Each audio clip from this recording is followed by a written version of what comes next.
Welcome to the Timeless Tales Library, where stories flow like gentle streams carrying you toward the shores of sleep. I'm Oliver, your evening companion, and tonight I've prepared a calming tale to still your wandering thoughts and escort you softly into dreams. The Timeless Tales Library flourishes through the devotion of wonderful listeners like you. If these quiet stories have wrapped you in peace, please subscribe and help us continue nurturing these restful sanctuaries. As you find your cozy corner, comment below and share where in the world you're listening tonight, and tell me of an enchanted place you'd love our stories to carry you. Perhaps the crystal caves beneath sleeping mountains, the floating gardens above silver clouds, the ancient tea houses hidden in mist-covered valleys, or a lighthouse perched on the edge of a starlit ocean. Your dreaming wishes keep our treasured library glowing with warmth. Tonight's story is about a gentle journey through mountain valleys and sleeping villages. Aboard a train that carries more than passengers, it carries dreams, memories, and the quiet wisdom of those who travel slowly through the night. Now, take a slow breath and let the day's tensions melt away, like waves receding from a quiet shore. Tonight, you're not in your room, you're entering the sapphire vault of the Timeless Tales Library. This majestic chamber sparkles with deep blue light, its walls and shelves crafted from smooth, sapphire-hued stone that reflects a gentle glow. Each book shimmers like a jewel, holding tales of adventure, wisdom, and hidden wonders. The air is crisp, with a faint trace of ocean mist, refreshing your spirit. Rest into the comfort of your bed, your private retreat within this radiant vault. Soften your hands, your feet, your chest. Let the cool, calming energy of the sapphire light wash over you, grounding you in peace. Approach the shelves and feel the stories call to you. Let the tales of the sapphire vault guide your mind into a serene, restful slumber. Zen Tales, the dream train to quiet waters. The evening mist rose from the valley floor like incense from a temple bowl, curling between the ancient pines that had stood sentinel over the mountain railway for longer than anyone could remember. Kenji adjusted his conductor's cap and stepped onto the platform of Tsukiakari Station, where a single lantern cast a warm amber glow over the weathered wooden boards. The moonlit express waited patiently on the tracks, its brass fittings gleaming softly in the lamplight, steam rising lazily from its stack like the breath of a sleeping dragon. This was no ordinary train. It ran only on nights when the moon was full, carrying passengers who sought not merely to reach a destination, but to find something they hadn't known they were looking for. Kenji had been its conductor for 37 years, and in all that time, he had never grown tired of watching faces transform during the gentle journey through the mountains. Tonight, as always, the platform held a small gathering of souls. There was Grandmother Sato, her silver hair gleaming like moonbeams, clutching a worn leather satchel that contained, Kenji knew, pressed flowers from her late husband's garden. Beside her stood a young businessman named Hiro, still wearing his crisp suit, but with loosened tie and weary eyes that spoke of too many late nights in fluorescent offices. A middle-aged woman in a soft blue cardigan held the hand of her sleeping daughter, while an elderly monk in simple robes sat cross-legged on a bench, his eyes closed in peaceful meditation. "All aboard the moonlit express," Kenji called softly, his voice carrying the warmth of honey tea and the patience of flowing water. "Tonight we journey to the Valley of Quiet Dreams." One by one the passengers climbed aboard, their footsteps muffled by the thick carpets that lined the train's corridors. The interior was unlike any modern conveyance. Polished wood panels reflected the glow of paper lanterns that swayed gently from the ceiling, casting dancing shadows that seemed to tell stories of their own. Cushioned seats faced large windows, and small tables held steaming cups of jasmine tea that had appeared as if by magic. Hiro settled into a window seat and accepted a cup from Kenji with a grateful nod. "How far to the Valley of Quiet Dreams?" he asked, his voice carrying the tension of a man accustomed to schedules and deadlines. Kenji smiled, his weathered face crinkling at the corners like old paper. "Distance is not measured in miles on this train, young man. We arrive when we are ready to arrive." The train began to move with the smoothest of motions, so gentle that the passengers barely felt the transition from stillness to journey. Outside the windows, the village of Tsukiakari slowly fell away, its few remaining lights twinkling like earthbound stars until they were swallowed by the embrace of the forest. The air inside the car filled with the sweet scent of tea and the soft murmur of low conversation. As the train slipped deeper into the silent mountains, the full moon, a perfect disk of silver, rose above the jagged peaks and bathed the world in a wash of ethereal light. Hiro, captivated, watched the landscape unfold, the familiar shapes of pine trees and stone lanterns transformed into something otherworldly. He felt the knots in his shoulders begin to loosen, the incessant mental chatter of deadlines and profit margins replaced by the quiet rhythm of the train's wheels on the tracks.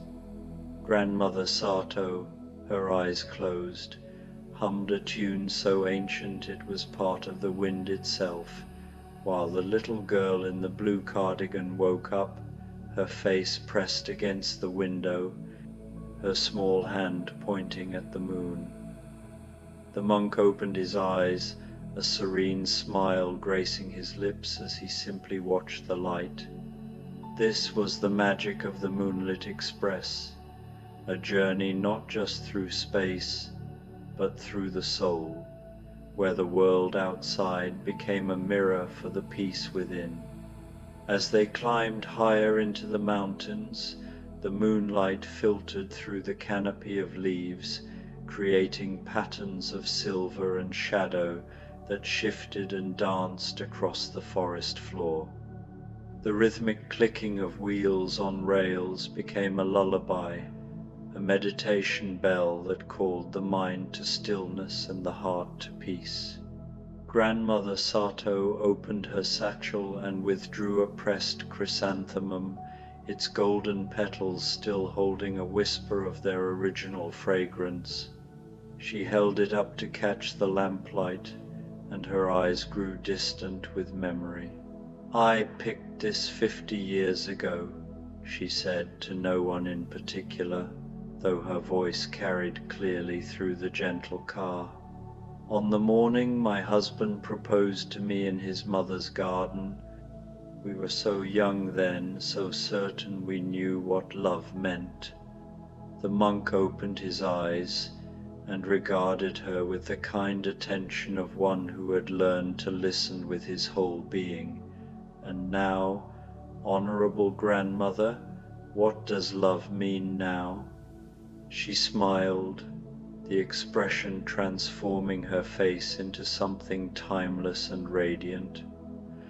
"Now I understand that love is not something you have, but something you become.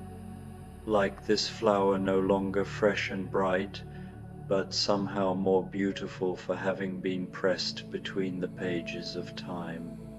Hiro found himself listening despite his intention to use the journey for catching up on work. His laptop sat closed on the table before him, forgotten in favor of the conversation that flowed like a gentle stream through the car. The mother with the sleeping child, her name was Yuki, Kenji had learned during ticketing, adjusted her daughter's blanket and gazed out at the moonlit landscape. "I used to worry so much about her future," she murmured. What school she would attend, what career she would choose, whether she would be happy. But watching her sleep like this, I remember that she already knows how to be perfectly content. Perhaps I should learn from her instead of trying to teach her to be like me. The train curved around a mountainside, and suddenly the view opened to reveal a valley filled with morning glory flowers that bloomed only in moonlight, their trumpet faces lifted toward the silver orb above. The sight drew gasps of wonder from the passengers, and even Hiro pressed his face to the window like a child seeing snow for the first time. "The Midnight Garden," Kenji announced softly. "They say these flowers hold the dreams of everyone who has ever wished upon a star. Some nights, if you listen carefully, you can hear them whispering." The moon climbed higher, its light now flooding the interior of the train car. Dust motes danced in the silver beams, tiny stars moving to an unseen current. Hiro leaned his head against the cool glass, the last vestiges of his work-related stress finally dissolving into the soft glow. The train glided past a waterfall, its cascading water shimmering like liquid moonlight, and Hiro realized he had not thought about his next meeting or his quarterly reports for what felt like a lifetime. He was simply present, a sensation so foreign it was like discovering a new sense. Across the aisle, the little girl turned from the window and, with a trusting smile, pointed at the moon reflected in her cup of jasmine tea. The monk nodded at her, a silent acknowledgement of the shared moment of simple wonder. Kenji, watching from the end of the aisle, understood.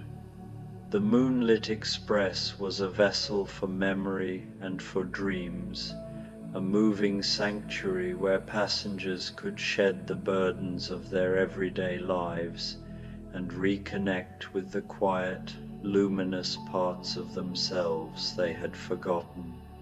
The train slowed as it passed through the garden, and indeed, a soft susurrus seemed to rise from the countless blooms, not quite voices, not quite music, but something that spoke directly to the deepest part of the soul. Little Emmy stirred in her mother's arms and smiled in her sleep, as if the flowers were telling her a particularly delightful secret. As they climbed higher still, the air grew thin and pure, carrying the scent of snow from distant peaks and the clean fragrance of pine and cedar. A small station appeared ahead, no more than a platform beside a tiny tea house nestled among the trees. The sign read Serenity Heights, painted in elegant calligraphy that seemed to glow in the moonlight. The train came to its characteristic gentle stop, and the door opened with a soft sigh. An elderly woman emerged from the tea house, moving with the unhurried grace of someone who had learned to find eternity in each moment.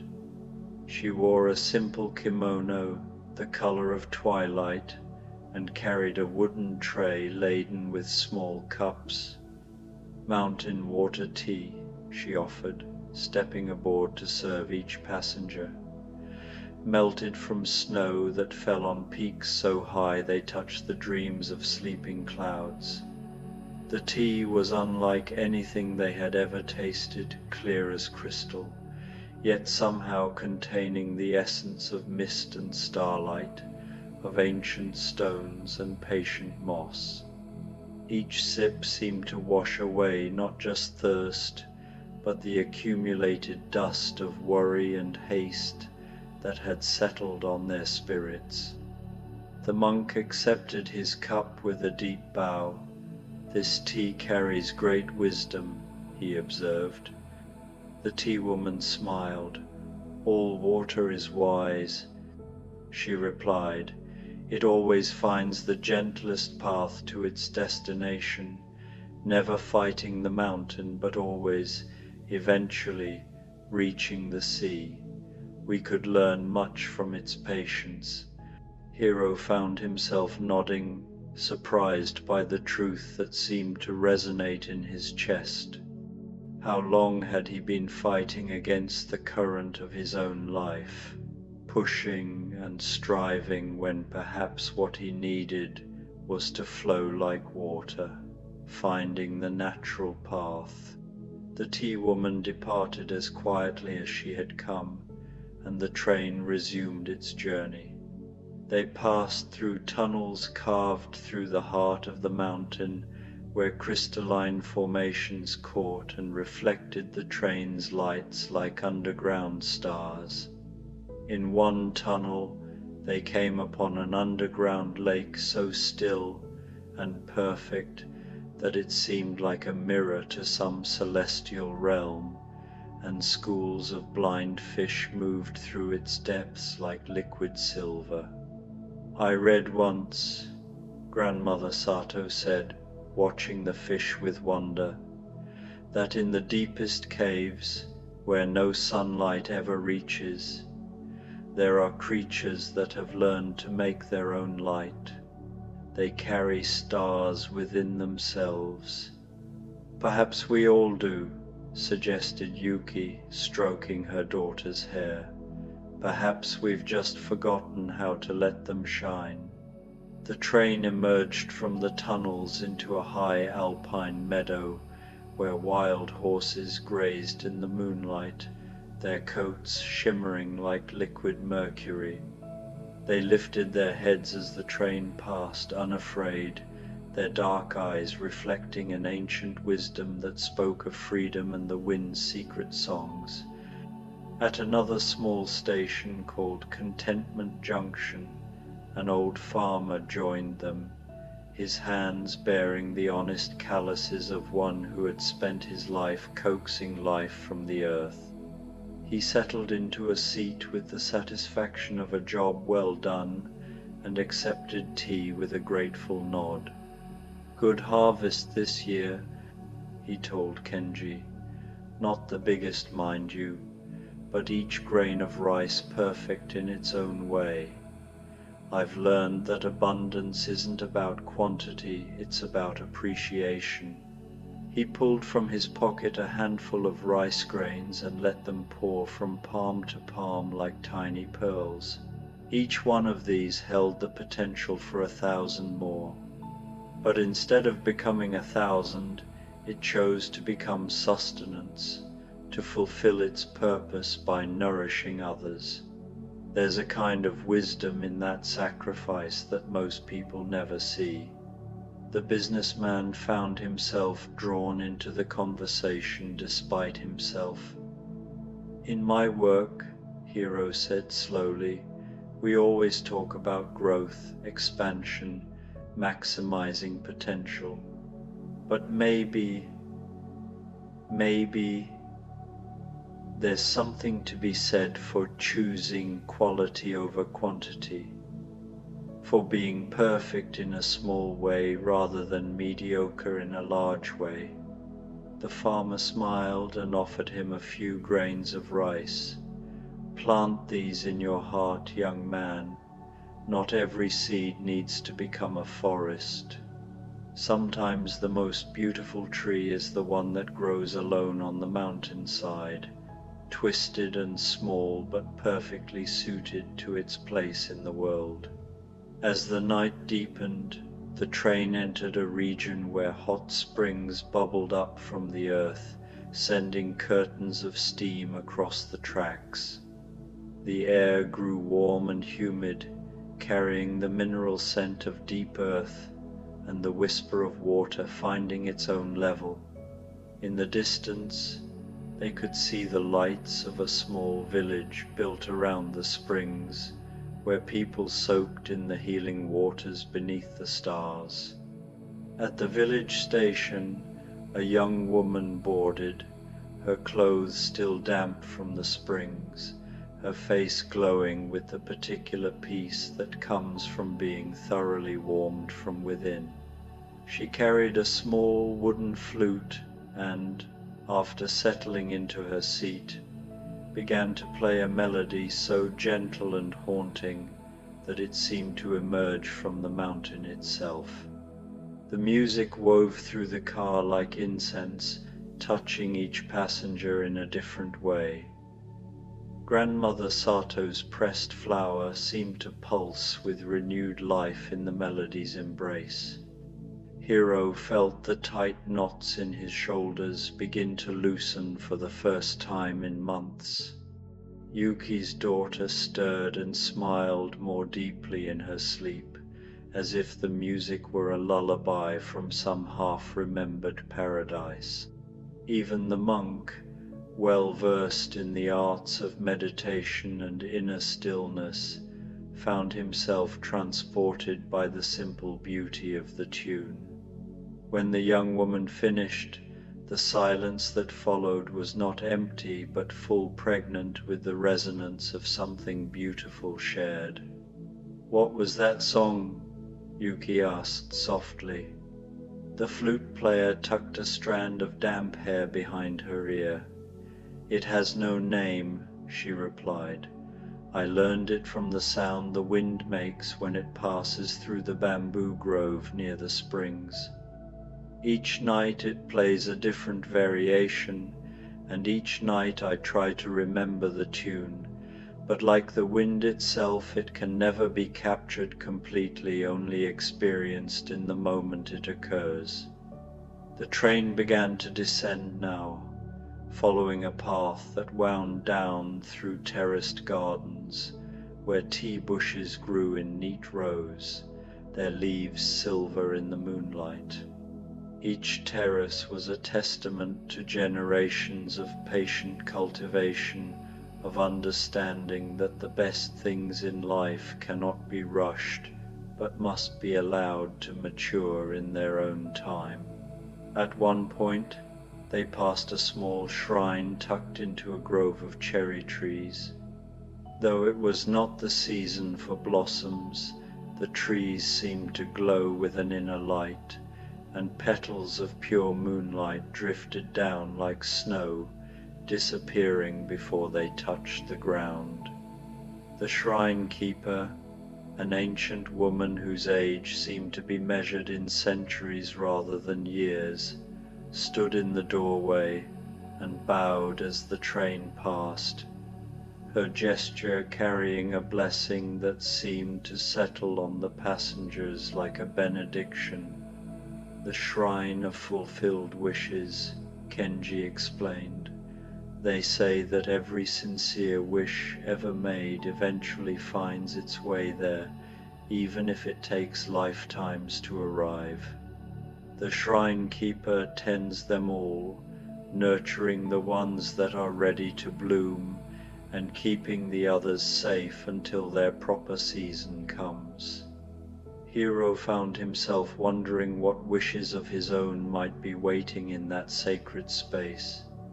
Not the obvious ones: success, wealth, recognition, but the deeper longings he had buried beneath years of ambition and anxiety. The wish to find peace, the wish to know his own heart, the wish to remember what it felt like to be truly alive instead of merely busy. The train crossed a series of bridges over rushing streams that caught and scattered the moonlight like handfuls of diamonds. Each bridge was different, one made of ancient stone, worn smooth by countless years, another of bamboo that swayed gently in the mountain breeze, a third carved from a single fallen tree so massive it could only have been a gift from the forest itself.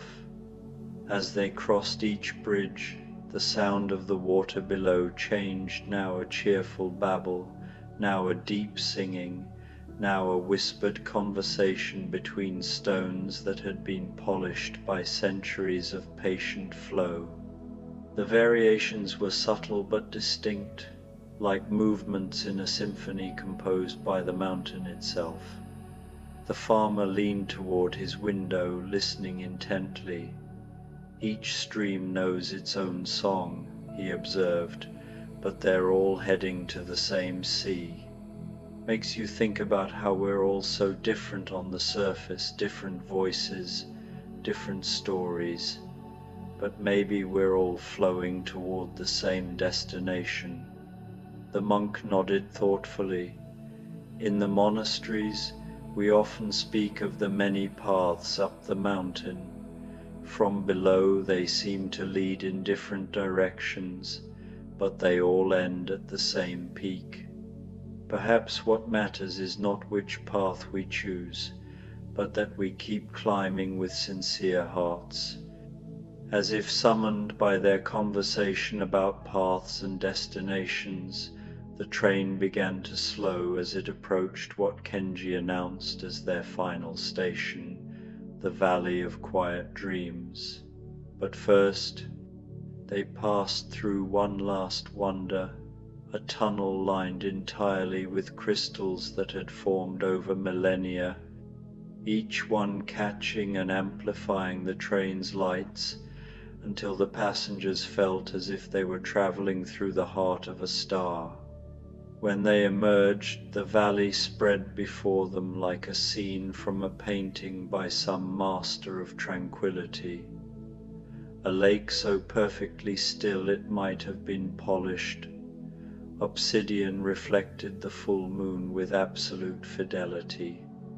Around its shores, weeping willows trailed their branches in the water, creating gentle ripples that caught the light like liquid silver. Small lights, perhaps lanterns, perhaps something more mysterious, dotted the far shore like earthbound constellations. The station itself was built on stilts over the lake, its platforms extending out over the water so that disembarking passengers would step directly into the serene embrace of the valley. Lotus flowers bloomed in the shallows, their white petals luminous in the moonlight, their broad leaves providing resting places for sleeping dragonflies whose wings caught occasional glimmers of starlight. As the train came to its final gentle stop, the passengers gathered their belongings with the reluctant movements of those who have found something precious and are loath to leave it behind. But the atmosphere was not one of sadness, rather there was a sense of completion, of having received exactly what they had needed without knowing they had needed it. Kenji moved through the car, helping each passenger with their luggage and offering small paper lanterns to light their way. "The path to the village is clearly marked," he said, "but take your time. The night is still young, and sometimes the most important part of any journey is the last few steps." Grandmother Sato was the first to disembark, moving with a sprightliness that seemed to have returned to her during the journey. She paused at the platform's edge and released her pressed chrysanthemum into the lake, where it floated like a small golden boat carrying her memories to some peaceful harbor. "Thank you," she said simply to Kenji, though her words seemed to encompass more than just the train ride. "I came aboard thinking I was carrying the past with me, but I see now that the past was carrying me. It's time to set us both free." The young businessman, though perhaps he was no longer quite so driven by business, gathered his unopened laptop and stepped onto the platform. The crisp lines of his suit had somehow softened during the journey, and his eyes held a clarity that spoke of priorities realigned and purposes rediscovered. "I thought I was taking this train to escape something," he said to the conductor, "but I think I was actually traveling towards something. Toward myself, maybe, or at least toward a version of myself I'd forgotten existed." He handed Kenji his business card, not to network or make connections, but as a kind of offering, a symbol of the identity he was ready to leave behind. Kenji accepted it with the solemnity due such gestures, and tucked it carefully into his pocket, where it joined countless others that had been surrendered by passengers over the years. Yuki gathered her sleeping daughter, who had remained peacefully unconscious throughout the entire journey, dreaming whatever dreams children dream when carried safely through moonlit landscapes by those who love them. As she prepared to disembark, little Emmy stirred and opened her eyes, not with the cranky confusion of a child awakened from sleep, but with the serene alertness of someone returning from a beautiful reverie. "Mama," she whispered, "I dreamed I was a flower in a garden where it was always night time, and the moon was the sun, and all the other flowers were singing lullabies to the stars." Yuki smiled and kissed her daughter's forehead. "What a lovely dream, sweetheart. Maybe you can tell me more about it while we walk." The mother with the flute gathered her simple belongings and prepared to continue her journey, whatever path it might take her on from here. She offered to play one more song for the departing passengers, but Kenji gently declined. "Music is like moonlight," he said. "Its beauty lies partly in its transience. The song you played earlier will echo in our hearts long after the notes have faded. Sometimes the memory of beauty is more precious than beauty itself." The farmer shouldered his small pack and stepped onto the platform with the measured pace of one accustomed to walking behind a plough. He paused to examine one of the lotus flowers, nodding with the approval of someone who recognized quality craftsmanship in all its forms. "Good roots," he observed to the monk, who had joined him at the platform's edge. "Deep and strong, but not grasping. They hold the flower steady, but let it float freely on the surface. There's wisdom in that kind of grounding." The monk bowed slightly in acknowledgement. "In our tradition we say that enlightenment is like the lotus born from mud and darkness, but blooming in the light. Perhaps we all carry within us the potential for such flowering, if we can learn to sink our roots deep while keeping our faces turned toward illumination." Last to disembark was the tea woman from the mountain station, who had remained quietly in the back of the car throughout most of the journey, observing the interactions of the other passengers with the gentle attention of someone whose profession was the nourishment of travelers. She approached Kenji as the others made their way along the moonlit path toward the village. "Another successful journey," she observed, though it was as much a question as a statement. Kenji nodded, watching the small procession of lantern lights bobbing along the shore like a constellation descended to earth.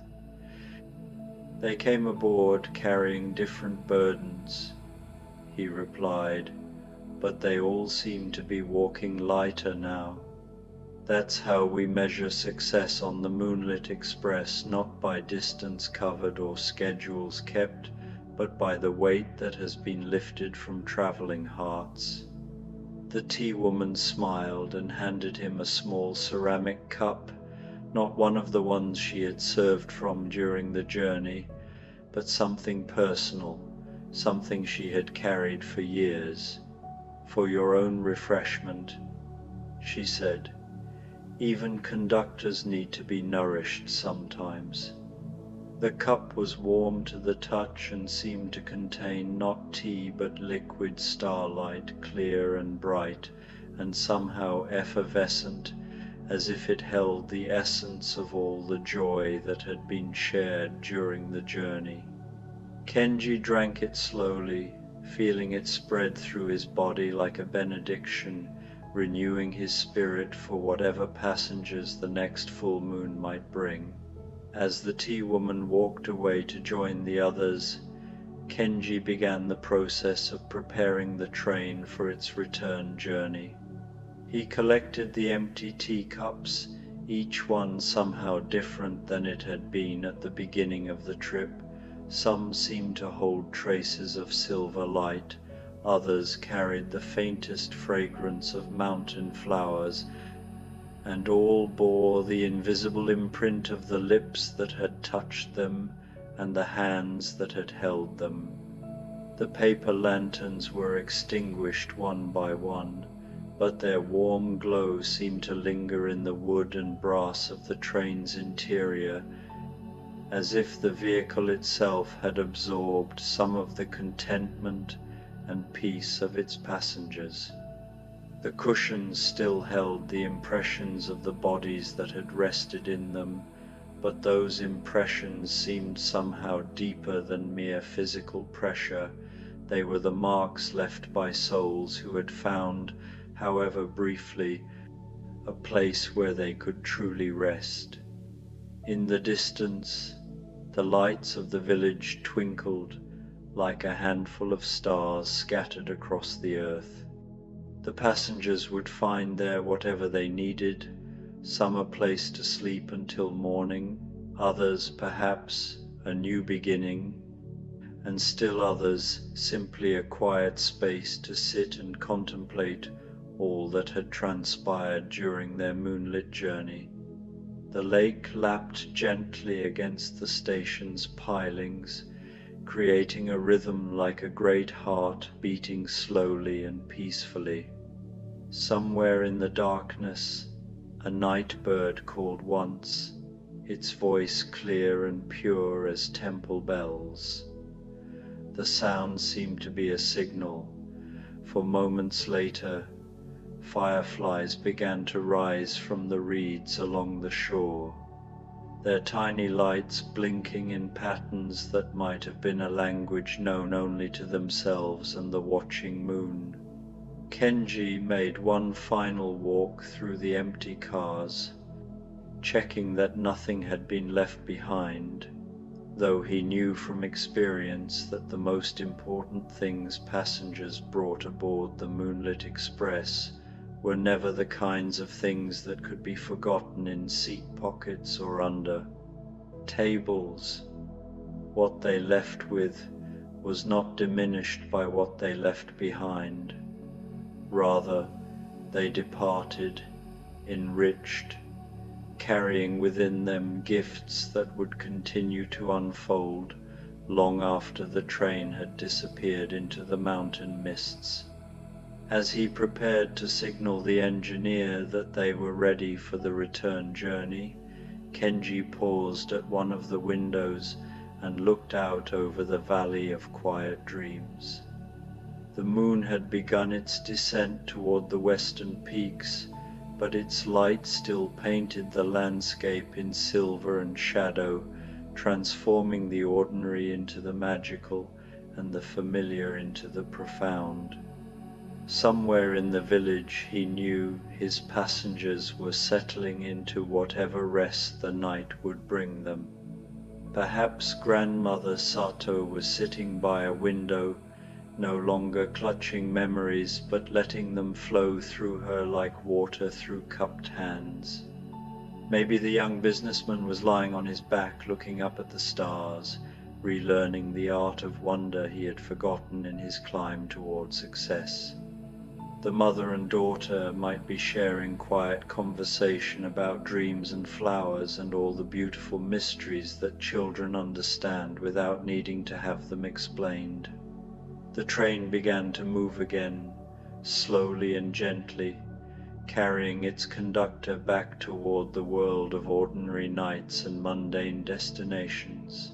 But Kenji knew that he would return with the next full moon, and that the platform at Tsukiakari Station would once again hold its small gathering of souls in need of passage to places they couldn't quite name but somehow recognized as home. As the Valley of Quiet Dreams disappeared behind veils of mist and distance, the morning stars began to fade before the approach of dawn. But the peace that had settled over the valley and over the hearts of all who had journeyed there would remain long after the sun had risen and the ordinary world had reclaimed its dominion over waking minds. For some gifts can only be given in darkness, some truths can only be seen by moonlight, and some journeys can only be taken by those willing to travel not toward a destination marked on any map, but toward the quiet country of their own deepest dreams. The moonlit express disappeared into the mountain tunnel, carrying with it the echo of gentle conversations and the lingering fragrance of jasmine tea, ready to begin the long, patient wait for the next full moon and the next gathering of travelers who had somehow heard, in the depths of their hearts, the whispered invitation to board the train that travels not through space, but through the landscapes of wonder and the geography of the soul. In the village by the lake, the first light of dawn began to touch the eastern peaks, but it fell softly, like a benediction rather than an awakening. For this was a place where night and day had learned to greet each other gently, where transition was not abrupt but gradual, and where the boundary between dreaming and waking was as soft and permeable as morning mist. And so the passengers of the moonlit express began their gentle return to the waking world, carrying within them the gifts they had received during their journey, not treasures that could be counted or weighed, but the more precious currency of peace restored, wonder rekindled, and hearts reminded of their capacity for contentment. The train was gone, but its gifts remained, settling into the spirits of its passengers like seeds, finding fertile ground, ready to bloom in whatever season brought the proper conditions for growth. And perhaps that is the greatest magic of all, not the transformation that happens in a single moment of revelation, but the quiet miracles that unfold over time in lives that have been touched, however briefly, by the possibility of traveling towards something better than the destinations we think we seek. The moon set behind the mountains, but its light lingered in the memory of water, the whisper of wind through mountain pines, and the dreams of those who had learned, for one perfect night, what it meant to journey not as passengers rushed toward their destinations, but as pilgrims walking slowly and mindfully toward home.